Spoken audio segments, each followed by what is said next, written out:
Hello viewers, আসসালামু আলাইকুম। সবাই কেমন আছেন? দেখতে পাচ্ছেন আমাদের চাঁপাইনবাবগঞ্জ জেলার সব থেকে সুন্দর হচ্ছে ধান। দেখতে পাচ্ছেন ধানের প্রতিটি শীষেই দেখতে পাচ্ছেন ধানের অনেক সুন্দর একটি ফলন হয়েছে। আসুন আপনাদেরকে আরও একটি জিনিস দেখাই। রাজশাহী বিভাগের চাঁপাইনবাবগঞ্জ জেলার সব থেকে হচ্ছে বিখ্যাত হচ্ছে আম। আসুন আপনাদেরকে আম দেখাই। একটি গাছে দেখতে পাচ্ছেন থোকায় থোকায় আম ধরে আছে। এবার আমের ফলন অনেক সুন্দর আসছে, দেখতে পাচ্ছেন। এটা হচ্ছে এই লখনা আম, মানে পুরা গাছেই আমে ভরপুর। আসেন আপনাদেরকে আরেকটি গাছ দেখাই, তাহলে আপনারা বুঝতে পারবেন।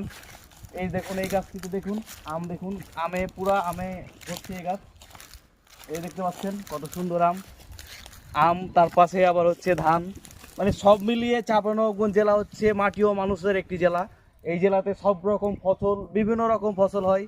সব মিলিয়ে একটি সুন্দর একটি জেলা হচ্ছে চাঁপাইনবাবগঞ্জ জেলা। এই জেলাতে বহু বছর থেকে চলে আসছে।